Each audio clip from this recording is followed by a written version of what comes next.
Darkness is here. I know a lot of you have been waiting for this one, and so hopefully it goes well. Konami has somehow dropped the ball on milking the archetypes of villains from the anime. As far as GX is concerned, the Sacred Beast got decent support a few years ago, and Yubel, Clear World, and Arcana Force finally got their fair share within the last 2 years, with Yubel even reaching Tier 1 status temporarily. But that still leaves the Alchemy Beast, Venoms, and the final boss Darkness, well, in the dark. Of Darkness's main deck, there are only 2 cards that have been released, Darkness Neosphere and Darkness Destroyer. Unfortunately, these came out in 2009 and 2008 respectively, before Konami had really shifted into overdrive regarding archetypes and how cohesive they played out, making them more like standalone callouts to the anime rather than anything promising. So in addition to adapting the rest of the anime deck, I'm also going to straight up errata these 2 dudes. I say errata because in keeping the name the same, we don't technically keep the original Neosphere and Destroyer in the card pool, but I would imagine that if Konami did ever try this archetype, they would simply retrain those 2. The premise of the Darkness deck is interesting to say the least. His strategy involved running a field spell that would randomly set his line of traps from his deck, but without letting him look at his set cards, and then only activated by the effects of other traps. More specifically, the field spell Darkness grabs Infinity, 0, and 3 Darkness traps. Infinity and 0 each have a similar effect where they force the activation of one of his other back row, and if Infinity activates 0 or vice versa, then all the traps between them are activated, namely those 3 Darkness traps, which don't get their effects unless activated by Infinity or 0. His ideal situation is to have Infinity and 0 on the left and rightmost zones so that he can trigger his 3 Darkness traps in one fell swoop. The monster lineup facilitates all of this by letting him peek at his back row or rearranging his cards. Here's the thing about all that, and I kind of joked about it in my top 10 GX archetypes due for support video, but I think there's some genuine concern behind it that this whole random shuffling back row and not looking at your set cards could cause issues in the real life game and is straight up not possible in Dueling Book where I make these cards. So I want to make this perfectly clear. If it were up to me, I would like to involve more of the randomness that these cards had in the anime, but my main goal is to make these usable on Dueling Book, so the effects were adjusted to allow for that while still keeping as true as possible to how they work in the show. That was done by, instead of randomly placing the traps on your field, they're placed in such a way where you need to rearrange them to get the maximum benefit of their effects. And of course, there's no limitation of not being able to look at your back row because obviously your opponent can't trust you to not hover your mouse over your set cards. Yes, that means I don't trust you. Deal with it. One last call out, I did not adapt any cards used by Truman since this is already 15 cards, but if you want to try your hand at it, feel free to drop your ideas for those in the comments, whether as extended support for what I have here or as standalone cards and your own ideas. Since the crux of this deck is the field spell and traps, I'm going to start here because once you see how these work, the monster designs will make more sense. So first up is the field spell Darkness, which on activation will shuffle back all the cards in your spell and trap zones and set from your hand, deck, grave, or banishment the cards Infinity and 0. But you can't set them in your pendulum zones, which for all you Yu-Gi boomers out there means your left and rightmost zones. This basically means you'll want to set them in your second and fourth zones, barring some reason preventing you from doing so, because that way you'll at least be able to get one of your dark number traps between Infinity and 0. So that's what I mean when I say that the name of the game from here will be to try to get them to those farmost zones, because as it works in the anime, the more Darkness traps you have between Infinity and 0, the better their effects become. The reason I didn't do a blind set or set all 5 randomly is for the reasons mentioned that it's not possible on Dueling Book. I tinkered around with using a dice roll to set them one by one randomly, but that was far too slow of a workaround, so this is where I landed. This effect also triggers during the end phases when you have a face-up dark number trap, which is to say that if you use those dark number traps during that turn, then your back row will be reset and you'll have to reassemble your back row to your liking again. For an extra modern flair and some speed, I added an additional effect whereby you can discard a card to special summon a level 4 or lower monster that mentions Darkness from your hand or grave, which is a much needed extender for your monster plays. The final thing about Darkness is that if it does leave the field, then all the cards in your back row are sent to the grave. So it's going to force you to reset everything and have to get Darkness back out on the field to get Infinity and 0 back on the field to get your dark number traps back on the field. Next, we have Infinity and 0, which both largely have the same effect where on activation, they can each set a dark number trap from your hand, deck, grave, or banishment. Then, if you have the other already face up, you get a second such card. So if you activate both of these on the same chain, you'll get all 3 of your dark number traps, and if you haven't rearranged Infinity and Zero from where they were first placed by Darkness, that means one will be in the middle, whereas the other 2 will be flanked to the left and right. Still usable, but not ideal, because for the dark number traps that are between Infinity and Zero, they get additional bonuses. From Infinity, any dark number trap set between it and Zero can be activated the same turn it was set, and for Zero, any card between it and Infinity cannot be targeted or destroyed by your opponent's card effects. Last bit of effect that they each have is that Infinity and Zero themselves can't be targeted or destroyed by card effects, but all these effects are negated if you don't have Darkness in your field zone. Now for the dark number traps, starting with dark number 1, Destruction. This card can only be activated while you control Darkness in your field zone, plus either Infinity and or Zero. On activation, you target one card your opponent controls, negate its effects, and destroy it. Then, if this card is between Infinity and Zero, you get additional effects depending on 2 things: how many other dark number traps you have between Infinity and Zero, and how many of those were activated on the same chain as this card after this card. For each extra one, you get to pop one more opponent's card for a max of 3 total, and if you do pop 3 cards this way, you then get the final bonus effect of looking at your opponent's hand and popping 1 card there. The other dark number traps follow a similar structure of stepping stone effects. With dark number 2, Power, on activation you target one monster you control that mentions Darkness, it gains 1000 attack for the rest of the turn, then those same conditions to meet the bonus effects. In this case, that targeted monster gets 1000 extra attack for the rest of the turn for each dark number trap between Infinity and Zero activated on the same chain after this card, and if that monster gains 3000 attack this way, then it is unaffected by your opponent's card effects for the rest of the turn. And then finally we have dark number 3, Burn, which on activation burns your opponent for 500, then for each dark number trap between Infinity and Zero activated on the same chain after this card, burns for an additional 500, and if your opponent takes 1500 damage this way, they're burned out of special summoning for the rest of the turn.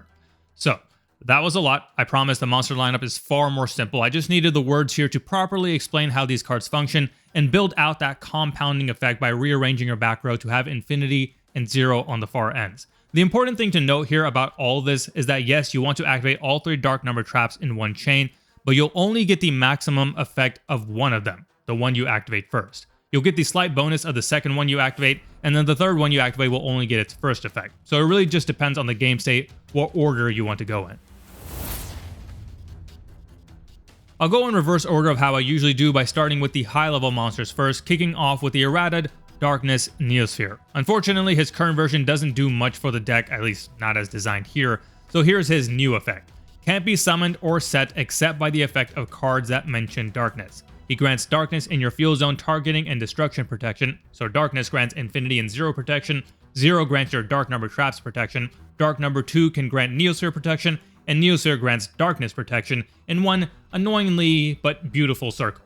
Then he has 2 activated effects. First is a quick effect where you can negate the effects of all face-up spells and traps on the field, then set them, and anything set this way can't be activated the rest of the turn. And second is an ignition effect during your main phase where you can rearrange the cards in your back row to your liking, which as you saw from the spells and traps, is very pivotal in order to access the best of your traps. As for the other errata guy, here's Darkness Destroyer, who keeps his main effects in that he can attack twice per battle phase and inflicts piercing damage, but these only apply when Darkness is in a field zone. This is to balance out the fact that the original can't be special summoned. Since this guy can be special summoned, you only get that double attack if Darkness is in your field zone. As for his gain effects, you can discard him from hand to add Darkness from deck to hand, and if Darkness in your field zone would be removed from the field by a card effect, you can banish him from the grave instead. Obviously, that's a very important effect for the deck because once Darkness does leave the field, you lose all your back row. Now we get to the anime exclusives, starting with Raincrow. Raincrow is a very powerful card to get you to the Darkness monster you need by discarding him, then sending a dark monster you control to the grave to special summon a monster that mentions Darkness from your deck. Think of it like preying on the darkness within a monster and transforming them into a Darkness monster, but the level of the monster you summoned must be lower than the level of the monster you sent plus 6. And you might think, well, plus 6 is pretty good. But the general idea here is that to get to Neosphere, your boss, you'll have to send a level, rank, or link rating of 5 or higher. For example, in the anime, Raincrow is specifically used alongside Bramble, a level 6 monster, to go into Neosphere. That limit aside, you still have plenty of other options for trading in your level 4s and lower, namely the next guy, but before that, Raincrow has an additional effect where in the grave you can banish him so that you can activate Infinity and Zero during the turn that they were set. Now on to Bramble. 2 short but very powerful effects. On summon, activates Darkness directly from your deck or grave, and you contribute a monster to send one monster that mentions darkness from the deck to the grave. Pretty simple, but you'll see how powerful that exactly is when we get to the demonstration. On to the level 4 and lower. First is Darkness Outsider, who you can special summon from hand if only your opponent controls a monster. Outsider has a bit of a wonky effect in the anime whereby discarding a card Darkness declares a monster to summon from Jaden's deck, and then the Outsider gets shuffled into Jaden's deck. Again, one of those things that certainly isn't doable in Dueling Book, so instead I give it a creature swap-like effect with an opponent's monster by discarding a card that mentions Darkness. Also has an effect when it hits the grave whereby you can add a monster that mentions Darkness except Outsider from deck to hand. Next is Darkness Slime, who can be special summoned from hand if the total attack of all your monsters equals 0, but you can only summon him once per turn that way. When summoned while you control Darkness, his attack and defense become equal to the highest attack or defense on the field. And finally, you can banish him from your grave to target 2 cards in your spell and trap zones, then either swap their positions with each other or move them each to unoccupied zones. Next is Darkness Necro Slime. Yeah, the anime wasn't really thinking too creatively on the names and artworks between this guy and the last one. This guy can be special summoned from hand by banishing a dark monster from your grave. Then, if you've got more in the grave to work with, he shines by targeting one monster that mentions darkness in your grave, sending himself to the graveyard, and special summoning the target. Then, if darkness is in the field zone, you can send one dark monster from your deck to the grave. Next up is Darkness Eye, who can be special summoned from hand by targeting 2 cards in your spell and trap zones, and like Slime, either swapping their positions or moving them to unoccupied zones. While on the field, you contribute him to special summon one monster that mentions darkness from your hand, so between Eye, Slime, and Neosphere, you have 3 ways of rearranging your back row to your liking. And then finally, Darkness Seed, who can't be destroyed by battle as well. On field, you can pitch a card to destroy him, and if you do, you can search 2 cards from your deck, Darkness, the field spell, and or one monster that mentions it. Double search is definitely becoming more commonplace nowadays, and this, as you can imagine, is your one-stop shop to get you to the field you want. Final effect, if he's sent to the grave by card effect, including his own, that end phase, if darkness is in a field zone, he comes back out and your life points become what they were at the start of the turn. So as has been the case with the rest of this showcase, I'm going to start off this demonstration by showing you where you want to be and then how you get there, working my way backwards. So where you want to be is you have darkness in your field zone, you have infinity and 0 flanked to your left and right most spell and trap zones, and then you have your 3 dark number 3 traps in the middle zones, and then at the very least you have darkness Neosphere in your monster zone. So on your opponent's turn, typically what you have going for you is that you would activate, of these 3 dark number traps, you would activate Burn first, so that when you activate these 2 on the same chain afterward, Burn will get its most powerful effect of not only inflicting 1500 damage to your opponent, but they can't special summon monsters for the rest of the turn. The next thing that you'll want to activate will depend on how many cards your opponent has that you want to try to get rid of. If they have at least 2, then you'll typically want to activate Destruction second, so that you can negate the effect of one and destroy it, and then destroy another one. But if they only had 1 that you wanted to get rid of, then you would activate Power second, so that Neosphere would jump up to 6000 attack, and then Destruction would pop 1 card on the field. Another thing on your opponent's turn that you have for you is the effect of Neosphere, which can stun the effects of all face-up spells and traps on the board except darkness, and then set them. So this is especially useful against board-wiping cards like Lightning Storm, Evenly Matched. Really a lot of cards that can be very powerful and just completely end you if they are able to successfully resolve it against a deck like this. So you want to be able to save that effect of Neosphere against cards such as that.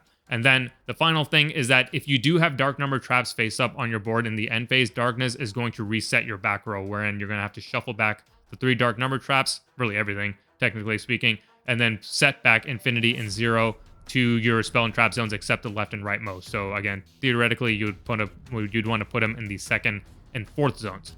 And then on your turn, you would activate infinity and 0, place back the 3 dark number traps in the middle, left, and right, and then use Neosphere to rearrange them to the order that we're showing here, infinity and 0 on the left and right most, and then dark numbers in the middle. Now on your turn, what you'd want to do is, if you're trying to go for game, you would activate Power first, and then you would activate, depending on how many cards your opponent has to get rid of. If they have 2 or more to get rid of, you can use Destruction second, so that you can get at least 2 destructions, or more ideally, if you want to go for game, you can activate Burn second. And so why do I say ideally, because Burn is going to inflict 500 damage by its own activation, and then 500 more because you're going to activate one more Dark Number trap after it. So that's going to be a total of 1,000 damage. Since Dark Number 2 was activated first, it's going to increase your Neosphere by up to 3,000 attack, and then grant it immunity against all your opponent's effects, putting it at 7,000. So the burn of 1,000 plus 7,000 attack would be your exact game if you were able to wipe out your opponent's board and be able to attack, and given also the extra added protection of being unaffected by card effects. So that's where you typically want to play it, both on your opponent's turn as well as on your own turn. Now, how exactly do you arrive at this board? Well, there's really two ways to get to the darkness and the arrangement of your 5 back row. It's not necessarily going to get to you to your Neosphere right away, but it will help you set you up to get to your Neosphere on your ensuing turns. And I'm talking about your 1-card combos and your 1.5-card combos. Now, I personally am not huge on 1-card combos, particularly when they result in these unbeatable boards, but I do think there is a place for them such that you can at least get yourself going, especially in this day and age where every deck is so consistent. They can at least put out something of a formidable board. And so this deck functions in a similar way. And so the first way that I'm going to show you is with Darkness Seed. So Seed is going to be a pretty simple combo. You normal summon it, activate its effect to pitch a card, and it will destroy itself at resolution. And if it does, you can add up to 2 cards from your deck to your hand. One must be Darkness, and or one monster that mentions it. So we'll grab the Darkness, and we will grab Darkness Eye. Find the eye, there it is. We'll then activate Darkness, and on its effect, we'll set Infinity and 0 directly from our deck to our middle 3 spell trap zones. You'll want to use your 2nd and your 4th. And then you'll activate Eye's effect from your hand to target 2 spell traps that you are in your spell trap zone, and special summon this guy, and then rearrange them to unoccupied zones, so flank them out to the left and rightmost.